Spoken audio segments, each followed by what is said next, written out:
Hello and welcome dear students, this is Sajid Ahmed Khande here. उम्मीद करता हूँ आप सब ठीक होंगे, अच्छे से होंगे। तो हमारा एक जो है प्रीवियस ईयर क्वेश्चंस जो हमने सीरीज स्टार्ट की थी, उसमें हमने दो पार्ट्स कवर किए थे, जिसमें पहले दो यूनिट्स के क्वेश्चंस जो आए थे लास्ट ईयर के पेपर में, जेकेपी कांस्टेबल टेलीकम्युनिकेशन के पेपर में, वो हमने डिस्कस किए थे। तो फिर दो चैप्टर्स के रह गए थे। आज के लेक्चर में हम डिस्कस करेंगे जो लास्ट ईयर के पेपर में जो इन दो यूनिट से क्वेश्चन आए थे। कुछ 10-15 क्वेश्चन आए थे इन दो यूनिट से, पहले दो यूनिट से जो हमने ऑलरेडी कवर किए थे। उनमें से 25 क्वेश्चंस आए थे अराउंड। तो आज देखेंगे जो बाकी क्वेश्चन रह गए हैं जो इन दो यूनिट से आए हैं, वो हम आज डिस्कस करेंगे, ठीक है। तो चलिए स्टार्ट करते हैं विद द फर्स्ट क्वेश्चन, जो चैप्टर नंबर 3 एंड 4 से आया है। इलेक्ट्रिसिटी और कम्युनिकेशन के क्वेश्चंस हमने डिस्कस किए थे। आज हम डिस्कस करेंगे क्वेश्चंस जो लास्ट ईयर आए थे from electronics and telecommunication and television transmission, ठीक है। तो स्टार्ट करते हैं विद क्वेश्चन नंबर फर्स्ट जो आया था, दैट इज क्वेश्चन नंबर 49, ठीक है। मैंने यहाँ पे नोट करके रखे हैं कौन कौन सा क्वेश्चन आया है। तो इन यूनिट से जो क्वेश्चंस आए हैं वो हम डिस्कस करेंगे। तो पहला क्वेश्चन जो है दैट इज क्वेश्चन नंबर 49 आया है फ्रॉम दिस यूनिट। तो क्वेश्चन नंबर 49 जो आया है फ्रॉम रेडियो ट्रांसमीटर, ये रेडियो ट्रांसमीटर से क्वेश्चन आया है, क्वेश्चन नंबर 49, ठीक है। तो modulator stage in radio transmitter is normally, modulator stage पे क्वेश्चन आया है। मॉड्यूलेटर स्टेज क्या होता है? जहाँ पे हम मैसेज सिग्नल, ये होता है मॉड्यूलेटर, जहाँ पे हम यहाँ से मैसेज सिग्नल और यहाँ से कैरियर सिग्नल, ठीक है। तो यहाँ से कैरियर सिग्नल एसी से रिप्रेजेंट करेंगे, यहाँ से मैसेज सिग्नल जिसका एम्पलीट्यूड हम एम से रिप्रेजेंट करते हैं, ठीक है। तो मॉड्यूलेटर स्टेज जो यहाँ पे होता है किसमें, रेडियो ट्रांसमीटर में जो मॉड्यूलेटर स्टेज होता है वो कौन सा है, उसमें कौन सा एम्पलीफायर यूज होता है? क्योंकि जब हम यहाँ पे इनको कंबाइन करते हैं, मॉड्यूलेट करते हैं दो सिग्नल्स को, तो फिर उसके बाद जो सिग्नल बनती है दैट इज मॉड्यूलेटेड सिग्नल, ठीक है। तो यहाँ से निकलती है मॉड्यूलेटेड सिग्नल, ठीक है। मॉड्यूलेटेड सिग्नल वहाँ से निकलती है।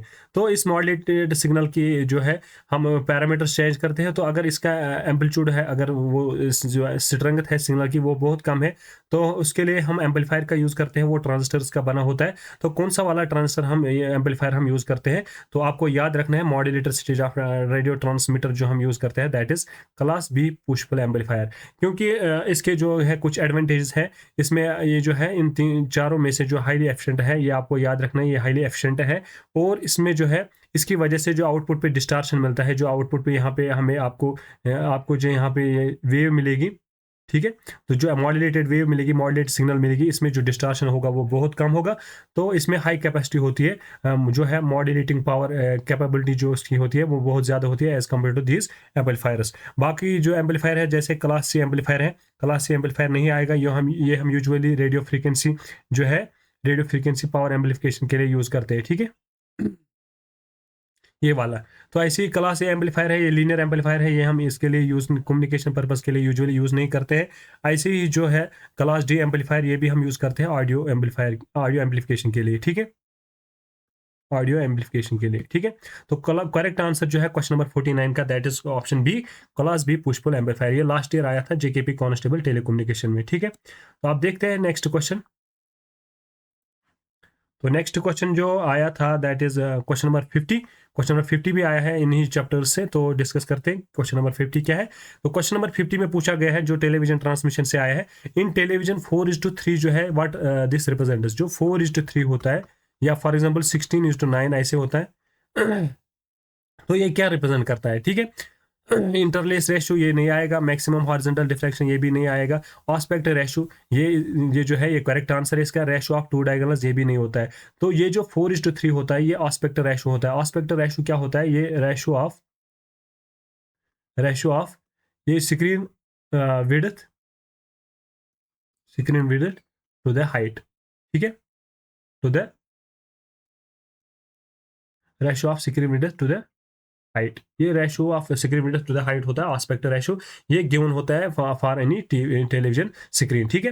ये रिप्रेजेंट करता है स्क्रीन की विड्थ कितनी है और हाइट कितनी है, ठीक है। तो फॉर एग्जांपल अगर ये 4:3 है तो ये 4 है, तो ये 3 है, ये आपको याद रखना है, ये ऑस्पेक्ट रेशो होता है, ठीक है।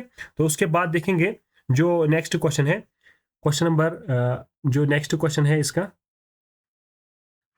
क्वेश्चन नंबर 51 भी आया है, टेलीविजन ट्रांसमिशन से क्वेश्चन नंबर 51 भी आया है, तो ये हम देख लेंगे। क्वेश्चन नंबर 51, क्वेश्चन नंबर 51 में जो पूछा गया है, in television the picture signal is, picture signal जो होती है वो क्या होती है, ठीक है। तो अगर आपको याद होगा, मैंने आपको नोट्स में भी पढ़ाया, इसमें जो है होती है, जब हम टेलीविजन ट्रांसमिशन करते हैं, इसमें होती है ऑडियो भी, वीडियो भी, ठीक है। पिक्चर होती है वीडियो, तो ऑडियो होती है साउंड सिग्नल, ठीक है। तो वीडियो के लिए जो है, हाँ, पिक्चर के लिए हम एम्पलीट्यूड मॉड्यूलेशन यूज़ करते हैं, और साउंड के लिए हम फ्रीक्वेंसी मॉड्यूलेशन यूज़ करते हैं, क्योंकि इसमें हाई नॉइज़ इम्यूनिटी होती है फ्रीक्वेंसी मॉड्यूलेशन के लिए, और साउंड जो होती है ये इसमें नॉइज़ के चांसेस ज़्यादा होते हैं, इसके लिए, इसलिए हम जो है फ्रीक्वेंसी मॉड्यूलेशन यूज़ करते हैं फॉर साउंड सिग्नल ट्रांसमिशन, ठीक है। Excuse me. तो उसके बाद वीडियो जो है, पिक्चर जो है, इसके लिए हम एम्पलीट्यूड मॉड्यूलेशन प्रेफर करते हैं, ठीक है। तो अगर आप देखेंगे ऑप्शंस में एम्पलीट्यूड मॉड्यूलेशन के दो यहाँ पे ऑप्शन है, तो फ्रीक्वेंसी मॉड्यूलेशन नहीं आएगा। तो अब यहाँ पे जो ऑप्शन है, नॉन ऑफ द अबव भी नहीं आएगा। तो अब यहाँ पे एम्पलीट्यूड मॉड्यूलेशन के दो आंसर है, ठीक है। तो आपको याद रखना है, पिक्चर मॉड्यूलेशन, पिक्चर सिग्नल के लिए हम एम्पलीट्यूड मॉड्यूलेशन यूज करते हैं, and at the low frequency end of the each channel allocation, ठीक है। ये आपको याद रखना है, क्योंकि जो हाई फ्रीक्वेंसी एंड जो है, वहाँ पे हम साउंड सिग्नल जो है, साउंड सिग्नल जो कैरियर सिग्नल होती है, पिक्चर का कैरियर, वो हम रखते हैं, पिक्चर का कैरियर हम लोअर फ्रीक्वेंसी पे रखते हैं, लेकिन जो साउंड सिग्नल का जो है, हाई फ्रीक्वेंसी एंड पे हम साउंड का कैरियर रखते हैं, ठीक है। तो आपको ये याद रखना है, पिक्चर सिग्नल जो होती है वो वीडियो ट्रांसमिशन के लिए यूज़ करते हैं, ये जो वीडियो ट्रांसमिशन के लिए हम एम्पलीट्यूड मॉड्यूलेशन यूज़ करते हैं, लेकिन कौन से एंड पे जो है, आपके पास जो चैनल होती है, इसमें लो फ्रीक्वेंसी रेंज होता है, हाई फ्रीक्वेंसी रेंज होता है। ऐसे आपके पास चैनल है, इसमें लो फ्रीक्वेंसी रेंज है और यहाँ से हाई फ्रीक्वेंसी रेंज है, ठीक है। तो कहाँ पे आप रखते हैं चैनल के पिक्चर कैरियर, तो आप लो फ्रीक्वेंसी रेंज पे पिक्चर कैरियर रखते हैं, ठीक है। तो और एम्पलीट्यूड मॉड्यूलेटर, ये आपको याद रखना है, इंपॉर्टेंट पॉइंट। पिक्चर सिग्नल के लिए हम एम्पलीट्यूड मॉड्यूलेशन यूज़ करते हैं, और साउंड सिग्नल के लिए आप जो है फ्रीक्वेंसी मॉड्यूलेशन यूज़ करते हैं, ठीक है। आ रहा है समझ? तो चलिए देखते हैं नेक्स्ट क्वेश्चन। जो नेक्स्ट क्वेश्चन इस यूनिट से आया है, ये पल्स एम्पलीट्यूड मॉड्यूलेशन, ये इलेक्ट्रॉनिक्स एंड टेलीकम्युनिकेशन यूनिट से आया है। ये हम देखते हैं इसमें क्या पूछा गया है, ठीक है। Pulse, PAM means pulse amplitude modulation, pulse amplitude modulation, ठीक है। Pulse amplitude modulation can be demodulated, demodulator क्या होती है, यहाँ पे ट्रांसमीटर होता है, यहाँ पे रिसीवर होता है। जब आप सिग्नल ट्रांसमिट करते हैं, यहाँ पे पहले हम मॉड्यूलेशन करते हैं, जो अभी मैंने आपको बोला, और यहाँ पे डिमॉड्यूलेशन करते हैं। डिमॉड्यूलेशन क्यों करते हैं? डिमॉड्यूलेशन के लिए हम यहाँ पे जो है रिट्राइव करते हैं ओरिजिनल सिग्नल, ठीक है, रिट्राइव करते हैं ओरिजिनल सिग्नल, ठीक है। तो यहाँ पे अगर आप देखेंगे, ये जो सिग्नल यहाँ पे मॉड्यूलेटेड सिग्नल जो आती है, मॉड्यूलेटेड सिग्नल, इसमें हाई फ्रीक्वेंसी कंपोनेंट्स होते हैं। जो ये मॉड्यूलेटेड सिग्नल होते हैं, ये अगर जो एक्चुअल सिग्नल होती है वो लो फ्रीक्वेंसी पे होती है, लेकिन मॉड्यूलेटेड सिग्नल इसमें हाई फ्रीक्वेंसी कंपोनेंट्स होते हैं। तो हाई फ्रीक्वेंसी कंपोनेंट्स को रिमूव करने के लिए, ये हमें रिमूव करने होते हैं, तो ये हाई फ्रीक्वेंसी ब्लॉक होना चाहिए। वो हम यहाँ पे पूछा गया है, फिल्टर कौन सा यूज करेंगे, तो ये ब्लॉक होनी चाहिए। तो हाई फ्रीक्वेंसी कौन ब्लॉक करेगा? लो पास फिल्टर ब्लॉक करेगा। तो लो पास फिल्टर जो है, लो पास फिल्टर जो है हाई फ्रीक्वेंसी ब्लॉक करेगा। इट अलाउज लो फ्रीक्वेंसी, ठीक है। तो ये लो फ्रीक्वेंसी को अलाउ करेगा और हाई फ्रीक्वेंसी को ब्लॉक करेगा। तो कौन सा फिल्टर आप यूज करेंगे? That is low pass filter, ठीक है। High pass filter low frequency को ब्लॉक करता है, band pass filter low and high frequency को ब्लॉक करता है, और स्मॉल पोर्शन ऑफ फ्रीक्वेंसीज जो है उनको पास करता है, ठीक है। तो आपको याद रखना है, पल्स एम्पलीट्यूड मॉड्यूलेशन में जो डिमॉड्यूलेशन में जो फिल्टर यूज होता है, that is low pass filter, ये आपको याद रखना है, ठीक है। चलिए देखते हैं नेक्स्ट क्वेश्चन। ये क्वेश्चन नंबर 52 था। उसके बाद देखते हैं क्वेश्चन नंबर 53, ठीक है। तो ये भी आया है 53, क्वेश्चन नंबर 53 भी आया है। ये भी आया है इलेक्ट्रॉनिक साइड टेलीकम्युनिकेशन से, ठीक ठीक है। जो हम मल्टीप्लेक्सिंग प्रोसेस करते हैं, जिसमें हम नंबर ऑफ सिग्नल्स को एक ही चैनल के थ्रू जो है ट्रांसमिट करते हैं, उसमें से क्वेश्चन आया है टॉपिक मल्टीप्लेक्सिंग से, ठीक है। तो आप देखते हैं, इन टाइम डिवीजन मल्टीप्लेक्सिंग, उसमें होती है frequency division multiplexing, time division multiplexing होती है, जो आपको मैंने पढ़ाया है। तो अब यहाँ पे टाइम डिवीजन मल्टीप्लेक्सिंग में क्या होता है? Each multiplied signal multiplexed signal occupies. अगर आपको याद होगा, टाइम डिवीजन मल्टीप्लेक्सिंग में क्या होता है, तो हर जो जो भी हम सिग्नल यूज कर ट्रांसमिट करते हैं, each signal occupies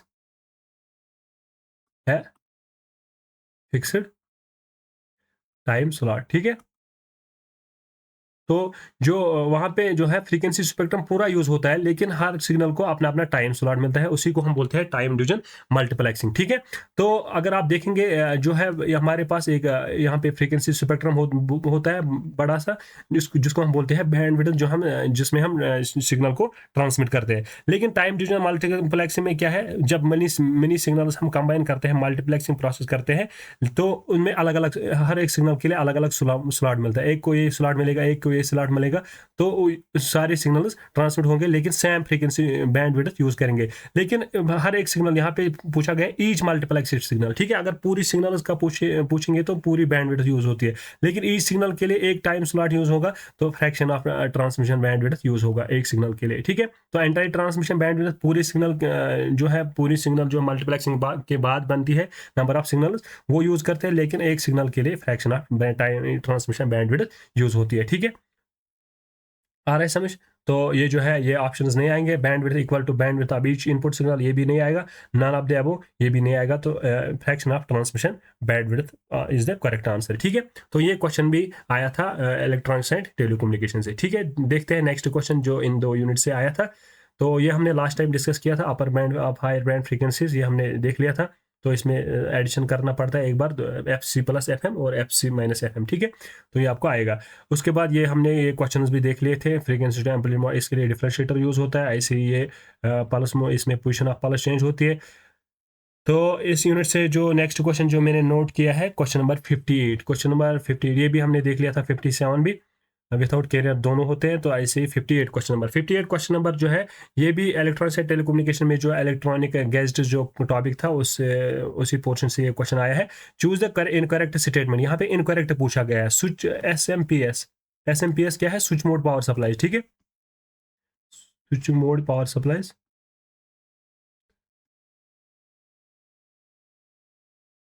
switch mode power supply, ठीक है? तो ये जो है ये लीनियर पावर सप्लाईज के जो है लीनियर पावर सप्लाईज में कुछ ड्रॉबैक्स है, वो रिमूव करने के लिए हम स्विच मोड पावर सप्लाईज का यूज़ करते हैं, ठीक है? इसमें मॉसफेट वगैरह यूज़ होता है।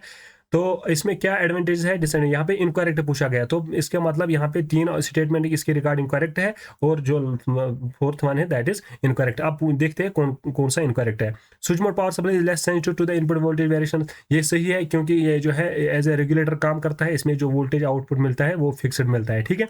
तो जो इनपुट पे वेरिएशंस आते हैं ये उनको नेगलेक्ट करता है। ऐसे switch mode power supply smaller as computer rectifier, ये नहीं आ सकता है, ठीक है? क्योंकि स्विच मोड पावर सप्लाईज में डायोड वगैरह ये जो है मॉसफेट वगैरह स्विचेस यूज होते हैं, तो वो इससे बड़ा होगा, ठीक है? तो स्विच मोड पावर सप्लाई है लो इनपुट रिपल, क्योंकि रिपल भी इसमें नहीं आता है, ये इसका एडवांटेज है। Switch mode power supply source of radio interference, हाँ इसमें ये हाई फ्रीक्वेंसी पे काम करता है, हाई फ्रीक्वेंसी पे रेडियो इंटरफेरेंस या एएमआई जो मैंने बोला इलेक्ट्रोमैग्नेटिक इंटरफेरेंस जो है ये प्रॉब्लम्स होते हैं, ठीक है? तो फर्स्ट, थर्ड एंड फोर्थ जो है करेक्ट है, लेकिन यहाँ पे पूछा गया इनकरेक्ट, तो इनकरेक्ट आंसर जो है that is option B, switch mode power supply smaller computer rectifier, ये पॉसिबल नहीं है, ठीक है? तो ये दिस वाज क्वेश्चन नंबर 58। तो क्वेश्चन नंबर 58 पूछा गया था फ्रॉम इलेक्ट्रॉनिक्स एंड टेलीकम्युनिकेशन, ठीक है? आई होप आपको अच्छे से समझ आया होगा, ये मैंने पढ़ाया भी है अच्छे से, नोट्स में पढ़ाया है।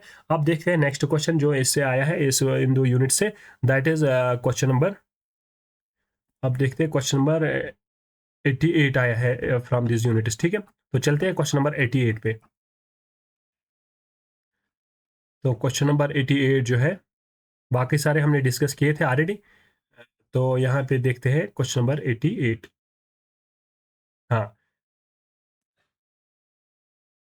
तो यहाँ पे क्वेश्चन नंबर 88 जो यहाँ पे आया है, ये पूछा गया है कम्युनिकेशन रिसीवर पे, ठीक है? तो कम्युनिकेशन रिसीवर हमने ऑलरेडी डिस्कस किया है। अब यहाँ पे क्वेश्चन में पूछा गया है, अब देखते हैं क्या पूछा है। Which of the following statement about the matched filter जो हम यूज़ करते हैं इसमें, तो फिल्टर का काम क्या है, आपको पता है, डिस्टॉर्शन रिमूव करना, ये या जो नॉइज़ वगैरह होता है वो रिमूव करना। तो कम्युनिकेशन रिसीवर पे जो मैचेड फिल्टर हम यूज़ करते हैं फॉर फिल्ट्रेशन, तो उसमें क्या क्या एडवांटेज है, ठीक है? तो कौन कौन सा स्टेटमेंट सही है वो हम देख लेंगे, ठीक है? तो यहाँ पे जो है पहला जो है, इट प्रोड्यूसेस आईएसआई, ये एक टाइप का इंटरफेरेंस होता है, इंटरसिम्बल इंटरफेरेंस भी इसको हम बोलते हैं, इंटरसिम्बल इंटरफेरेंस, ठीक है? इंटरसिंबल इंटरफेरेंस, ठीक है। इससे नॉइज वगैरह आता है सिग्नल में, तो डिटेक्शन में प्रॉब्लम्स होते हैं। It maximise signal to noise ratio at the detection point, तो ये मैक्सिमाइज करता है सिग्नल टू रेशियो। ये जो है मैजिक फिल्टर, अगर आप देखेंगे इसके फीचर्स में आप देखेंगे तो इट प्रोड्यूसेस, ये पॉसिबल नहीं है, ये नहीं प्रोड्यूस करता है दिस इंटरफेरेंस। इसका काम ही होता है maximise signal to noise ratio. Signal to noise ratio क्या होता है? Signal divide by noise, power of signal divide by power of noise. Noise क्या होना चाहिए? नॉइज क्या होना चाहिए? नॉइज कम होना चाहिए सिग्नल में। जब ये डिनोमिनेटर कम होगा तो ओवरऑल ये जो टर्म है वो ज़्यादा होगी, तो ये इसका एडवांटेज है। लेकिन it maximise signal to at detection point, detection point पे नहीं, ये डिटेक्शन पॉइंट पे जो है, डिटेक्शन पॉइंट पे सिग्नल टू नॉइज रेशियो जो है मैक्सिमाइज नहीं करता है, ये आपको याद रखना है। ये डिटेक्शन एट सैम्पलिंग पॉइंट, ये जो है ये सिग्नल टू रेशियो जो बढ़ाता है एट सैम्पलिंग पॉइंट, जहाँ पे सैम्पलिंग करते हैं, ठीक है, नॉट एट डिटेक्शन पॉइंट, तो ये आंसर भी नहीं आएगा, ठीक है। तो इट प्रोड्यूसेस इंटरफेरेंस, ये भी नहीं आएगा। It maximise signal to noise ratio, यहाँ तक ठीक है, लेकिन एट द डिटेक्शन पॉइंट नहीं, एट द सैम्पलिंग पॉइंट, ठीक है। तो ये दोनों गलत है। उसके बाद जो है it is impulse response depends on signal shape, हाँ ये सही है।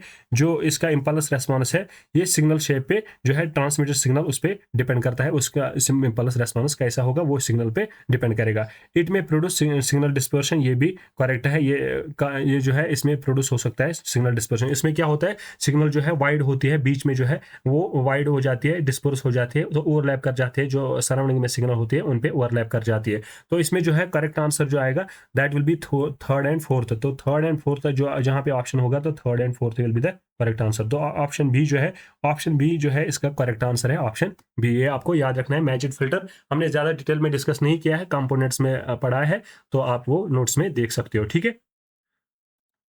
तो चलिए देखते हैं क्वेश्चन नंबर, उसके बाद जो क्वेश्चन नंबर आया है, तो क्वेश्चन नंबर 89 भी आया है फ्रॉम दिस टू यूनिट्स, ठीक है। अब यहाँ पे जो है आपको कुछ डिवाइसेस और टेक्निक्स है, और आपको यहाँ पे देखना है इनके डिसएडवांटेजेस, ठीक है। तो यहाँ पे जो है कंपोनेंट्स गिवन है, तो आपको डिसएडवांटेज देखने हैं। अगर आप देखेंगे सुपर हेटेरोडाइन रिसीवर, यहाँ से देखेंगे तो थ्रेशोल्ड इफेक्ट नहीं आएगा, ग्रैनुलर नॉइज नहीं आएगा, quantization noise pulse code modulation में आता है, तो इमेज फ्रीक्वेंसी इंटरफेरेंस, तो आप ऐसे भी इनको रिलेट कर सकते हो, ठीक है। तो image frequency interference is the drawback of super heterodyne receiver, ठीक है। तो उसके बाद अगर आप देखेंगे अगर आपको ऐसे याद नहीं है, तो अगर आपको पल्स कोड मॉड्यूलेशन का याद है तो आप ऐसे भी कर सकते हो। पल्स कोड मॉड्यूलेशन में हमने देख लिया था, उसमें क्वांटाइजेशन नॉइज आता है जब हम क्वांटाइज करते हैं एनालॉग सिग्नल को, जब हम क्वांटाइज करते हैं इन द डिस्क्रीट सेटअप्स, ठीक है। तो ऐसे इंटीजर सेटअप्स में हम ऐसे क्वांटाइज करते हैं, ठीक है। तो इसमें क्वांटाइजेशन नॉइज के प्रॉब्लम्स है पल्स कोड मॉड्यूलेशन में, तो आप ऐसे इनको ये जो है मैच कर सकते हो। ये जो डेल्टा मॉड्यूलेशन है, ये डिजिटल मॉड्यूलेशन जो पल्स कोड मॉड्यूलेशन का टाइप है, तो इसमें आपको याद रखना है, ये मैं एक्स्ट्रा पॉइंट यहाँ पे बोलता हूँ, इसमें ग्रैनुलर नॉइज आता है। ये भी टाइप ऑफ क्वांटाइजेशन नॉइज ही होता है, लेकिन ये स्पेक्ट्रम जो है, सिग्नल स्पेक्ट्रम होता है, उसमें आपको ये दिखता है ग्रैनुलर नॉइज। ये आपको एक्स्ट्रा पॉइंट यहाँ पे याद रखना है, ये मैंने नोट्स में नहीं मेंशन किया है, क्योंकि ये एडवांस टाइप है किसका, डिजिटल मॉड्यूलेशन का, ठीक है। तो वहाँ पे हम इतना डीप नहीं गए हैं, तो आप यहाँ पे याद रख सकते। अगर आपको दो पता है तो आप बाकी मैच कर सकते हो। जैसे ए का यहाँ पे है 3 और सी का हमने थर्ड का हमने बोल दिया 4, ठीक है। ए का 3 है, सी का 4, तो आप ऐसे भी मैच कर सकते हो। तो इसका ऑप्शन जो आएगा that will be correct answer will be B, ठीक है। तो फ्रीक्वेंसी मॉड्यूलेशन जो है, इसमें थ्रेशोल्ड इफेक्ट आता है, तो इसमें फ्रीक्वेंसी जब एक्सीड होती है किसी लिमिट से, तो फिर उसके बाद ये ट्रांसमिशन पॉसिबल नहीं होता है, तो इफेक्टिव नहीं रहता है। तो वो इफेक्ट आता है थ्रेशोल्ड इफेक्ट किसमें, फ्रीक्वेंसी मॉड्यूलेशन में, ठीक है। तो this was about question number 89 जो आया था फ्रॉम इलेक्ट्रॉनिक टेलीकम्युनिकेशन। ये कंबाइंड क्वेश्चन था, ठीक है। तो फ्रीक्वेंसी मॉड्यूलेशन में भी delta modulation, pulse code modulation, ये इन यूनिट से कंबाइंड क्वेश्चन आया था, ठीक है। तो मैच द फॉलोइंग क्वेश्चंस बहुत ज़्यादा आते हैं आजकल एग्जाम में। तो आप देखते हैं जो नेक्स्ट क्वेश्चन जो आया है, नेक्स्ट क्वेश्चन जो इन यूनिट से आया है, दैट इज क्वेश्चन नंबर, ये वाला हमने देख लिया था ऑलरेडी, ये frequency range, radio frequency, audio frequency हमने देख लिया था पिछले यूनिट्स में। तो अब ये रेडियो फ्रीक्वेंसी, रेडियो कम्युनिकेशन से आया था। अब क्वेश्चन नंबर 91 जो है वो आया है from this unit, television transmission unit, ठीक है। तो इसमें पूछा गया है, जो क्वेश्चन में पूछा गया, in television transmission picture signal is amplitude modulated, जो मैंने स्टार्ट में ही डिस्कस किया, और sound signal is frequency modulated. This is done because, जो मैंने ऑलरेडी आपको बोला, इसके क्या फीचर्स है वो मैंने आपको ऑलरेडी बोला, ठीक है। तो इट इज़ नॉट पॉसिबल, ये not possible to frequency modulate the picture, नहीं ये ऐसा नहीं है, पिक्चर सिग्नल को भी हम फ्रीक्वेंसी मॉड्यूलेशन कर सकते हैं, लेकिन ये रीज़न नहीं है, ये रीज़न नहीं है कि हम इसलिए करते हैं पिक्चर सिग्नल को amplitude modulated, frequency modulate possible नहीं है, ये आंसर नहीं है, ठीक है। हम फ्रीक्वेंसी मॉड्यूलेट भी कर सकते हैं, लेकिन फ्रीक्वेंसी मॉड्यूलेशन हम क्यों करते हैं साउंड सिग्नल के, इसका अपना एडवांटेज है जो मैंने आपको ऑलरेडी बोला था। Band width requirement is minimised, ये भी नहीं है, ठीक है। तो ऐसे इससे बैंडविड्थ रिक्वायरमेंट मिनिमाइज नहीं होती है। Sound signal is more susceptible to noise than a picture signal, तो यही जो है साउंड सिग्नल जो है मैंने आपको ऑलरेडी बोला, इसमें नॉइज के ज़्यादा चांसेस होते हैं, इसलिए नॉइज इम्यूनिटी किस में आती है, फ्रीक्वेंसी मॉड्यूलेशन में, इसलिए हम फ्रीक्वेंसी मॉड्यूलेशन यूज़ करते हैं साउंड सिग्नल के लिए, प्रेफर करते हैं, ठीक है। तो पिक्चर सिग्नल के लिए एम्पलीट्यूड मॉड्यूलेशन यूज़ करते हैं। तो synchronisation of picture famous becomes easier, ये भी नहीं है, ये इसका एडवांटेज नहीं है। ये चीज़ें होती है लेकिन इसका एडवांटेज नहीं है। ये किस पर्पज़ के लिए हम ये चीज़ें करते हैं, तो साउंड सिग्नल जो है मोर ससेप्टेबल नॉइज होती है, इसीलिए हम फ्रीक्वेंसी मॉड्यूलेशन जो नॉइज जिसमें नॉइज इम्यूनिटी होती है, बेटर नॉइज इम्यूनिटी, इसलिए वो हम यूज़ करते हैं फॉर साउंड सिग्नल, ठीक है। तो आपको ये याद रखना है, हमेशा के लिए आपको ये याद रखना है, फ्रीक्वेंसी जो पिक्चर सिग्नल उसके लिए हम एम्पलीट्यूड मॉड्यूलेशन यूज़ करते हैं और साउंड सिग्नल के लिए फ्रीक्वेंसी मॉड्यूलेशन, ठीक है। तो उसके बाद जो है क्वेश्चन नंबर 92 भी आया है फ्रॉम दिस पोर्शन, वो अभी हम यहीं पे डिस्कस करेंगे। क्वेश्चन नंबर 92, क्वेश्चन नंबर 92 क्या है, colour TV picture signal is, जो कलर टीवी पिक्चर होती है, अगर आपको याद होगा वो उसमें क्या होती है, कलर टीवी पिक्चर में हम वहाँ पे टाइम उसमें स्कैनिंग करते हैं, ठीक है, सिग्नल की स्कैनिंग होती है। या तो आर्ट लाइन्स की होती है पहले, जैसे आपको आपके साथ मैंने वो डिस्कस किया था प्रोग्रेसिव वगैरह, इंटरलेसेड स्कैनिंग वगैरह, तो अगर आपको याद होगा तो उसमें विथ रेस्पेक्ट टाइम जो है टाइम स्कैनिंग होती है, तो वन डायमेंशनल है, ये आपको याद रखना है। तो ये वन डायमेंशनल होती है, time with respect time scanning होती है इसमें। तो दूसरा जो है कितने डायमेंशनल की होती है, ये थ्री डायमेंशनल होता है, ये आपको याद रखना है, दिट इज थ्री डायमेंशनल, ठीक है। तो three dimensional means three colour, तो यहाँ पे जो है थ्री चैनल और वन डायमेंशनल, तो थ्री चैनल, ये आपको याद रखना है यहाँ पे। हाँ, ये होता है थ्री चैनल।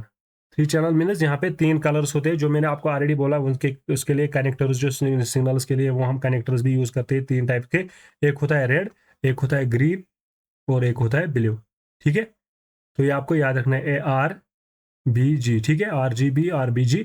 तो ये तीन कलर के होते हैं, तो तीन चैनल, तो three channel and one dimensional, यहाँ विथ रेस्पेक्ट टाइम स्कैनिंग करते हैं, तो थ्री चैनल वन डायमेंशनल, ये आपको याद रखना है। This was another question from television transmission, ठीक है, तो ये आपको याद रखना है। तो उसके बाद देखते हैं नेक्स्ट क्वेश्चन, जो इस इन यूनिट से आया है, ये इंडक्शन मोटर, ये हमने ऑलरेडी डिस्कस किया था।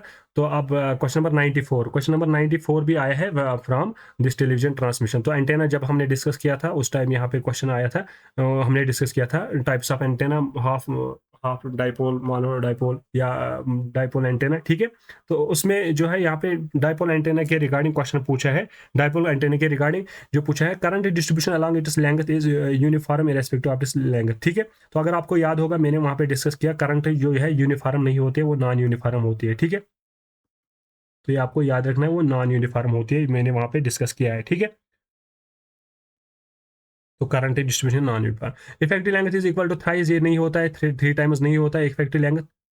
उसके बाद है radiation intensity is maximum along the normal of the dipole, हाँ ये सही है। रेडिएशन इंटेंसिटी जो होती है डाइपोल एंटेना की, अगर आपको याद होगा, इसमें दो लोब्स होते हैं, दो कंडक्टर्स होते हैं, तो यहाँ पे जो होता है फीड पॉइंट सेंटर में होता है, तो यहाँ पे होती है λ/4, दिस इज λ/4। तो ओवरऑल लेंथ जो आती है इसकी, दैट इज λ/2, λ/2 आती है टोटल लेंथ डाइपोल एंटेना की। तो ये आपको याद रखना है। अगर आपको याद होगा, दिस इज एंटेना एक्सिस, तो रेडिएशन इंटेंसिटी जो है मैक्सिमम होती है along perpendicular to the normal, जिसको हम नॉर्मल बोलते हैं, या परपेंडिकुलर, ठीक है। तो दिस इज एंटेना एक्सिस, तो परपेंडिकुलर, इसके परपेंडिकुलर में रेडिएशन इंटेंसिटी ज्यादा होती है, मैक्सिमम होती है। इनपुट इंपीडेंस इज इंडिपेंडेंट नहीं होती, ये डिपेंडेंट होती है। इनपुट इंपीडेंस इस पॉइंट पे डिपेंडेंट होती है। ये फीड पॉइंट कहाँ पे है, सेंटर पॉइंट जो है दो कंडक्टर्स की, वो कहाँ पे है, वो इस पे डिपेंडेंट होती है। तो अगर आप देखेंगे, करेक्ट आंसर जो है that is option C, radiation intensity is maximum along the normal of the dipole axis, ठीक है। तो this was about dipole antenna. तो अब जो नेक्स्ट क्वेश्चन है, नेक्स्ट क्वेश्चन भी आया है, जो क्वेश्चन नंबर 95, ये भी आया है फ्रॉम दिस यूनिट्स, तो आप यहीं पे डिस्कस करेंगे, ठीक है। तो यहाँ पे फ्रीक्वेंसी रेंज पूछा गया है, अगर आप नोट्स में देखेंगे तो वहाँ पे मैंने ये डिस्कस ऑलरेडी किया है, टाइप्स ऑफ केबल्स में ओपन वायर, ट्विस्टेड के पेयर एंड कोएक्सियल केबल, ठीक है। तो ओपन वायर अगर आपको याद होगा ये लो फ्रीक्वेंसी के लिए हम यूज़ करते हैं, और ऐसे ही ट्विस्टेड पेयर केबल जो है मॉडरेट या मीडियम फ्रीक्वेंसी, ठीक है, मीडियम फ्रीक्वेंसी के लिए।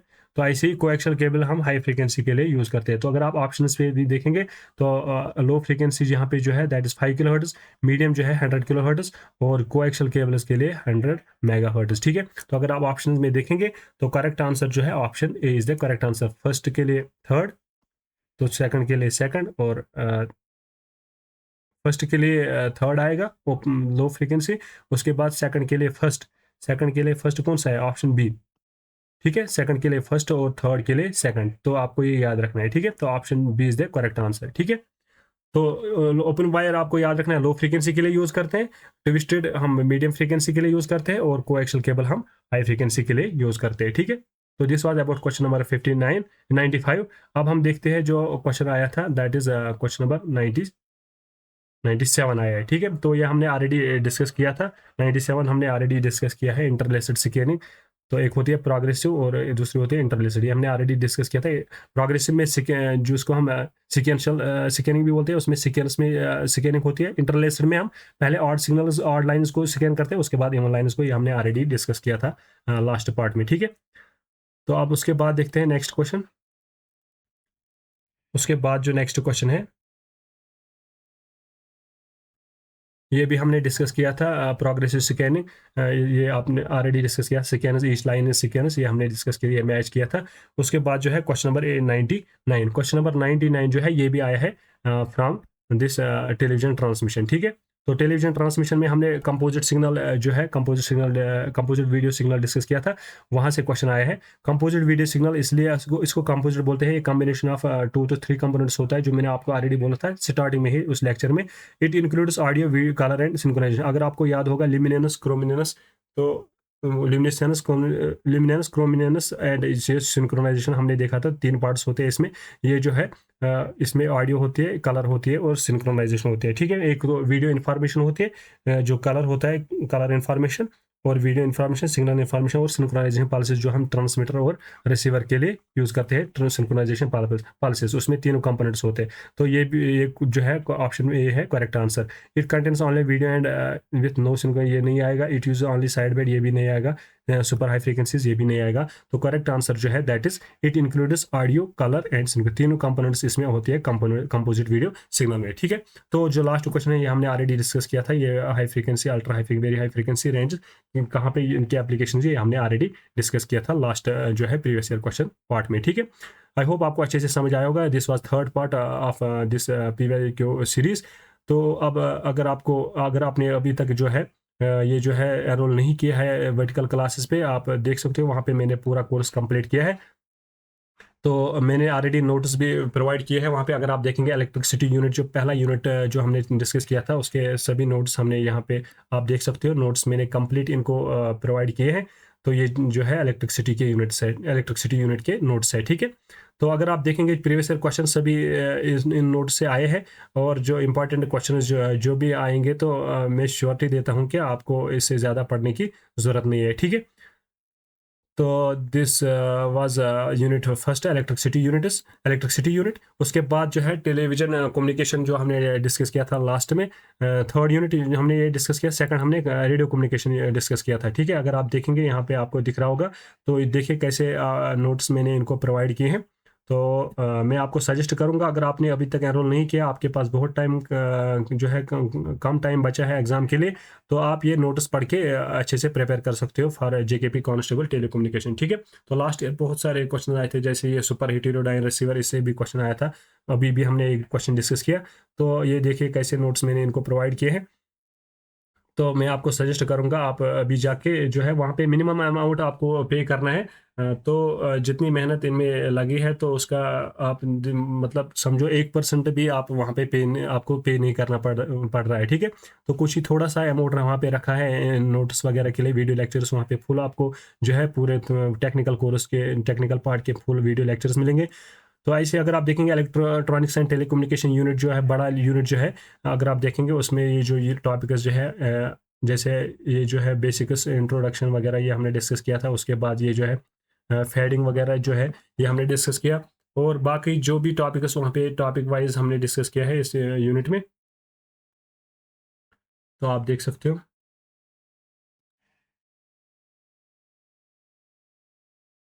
ये देख सकते हो फेज मॉडलेशन वगैरह, इसमें डिजिटल मॉडलेशन वगैरह सिलेबस में था, तो हमने अच्छे से डिस्कस किया। तो ये देख सकते हो मोबाइल कम्युनिकेशन भी इसमें सिलेबस में था इस यूनिट में।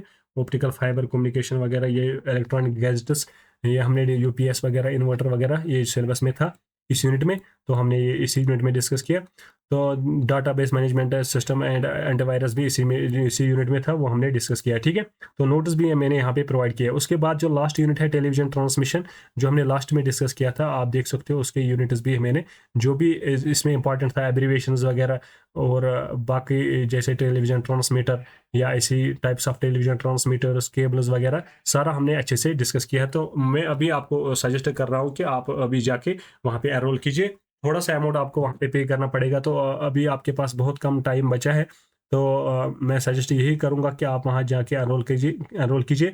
वहाँ पे आपको फुल लेंथ जो है वीडियो लेक्चर्स मिलेंगे, पीडीएफ्स मिलेंगे, और previous year questions already discuss किए हैं मैंने 3 पार्ट्स में, और इंपॉर्टेंट एमसीक्यूज के लेक्चर्स मैंने प्रोवाइड किए हैं, आप वहाँ पे जाके चेक कर सकते हो। और एग्ज़ाम तक आपको जो है गाइडेंस मिलेगी, और इंपॉर्टेंट एमसीक्यूज एग्जाम के रिलेटेड, एग्जाम ओरिएंटेड जो क्वेश्चन अब न्यू पैटर्न आया है उसके रिगार्डिंग भी आपको लेक्चर्स मिलेंगे। ठीक है, तो मिलते हैं नेक्स्ट लेक्चर में। Till then take care, bye.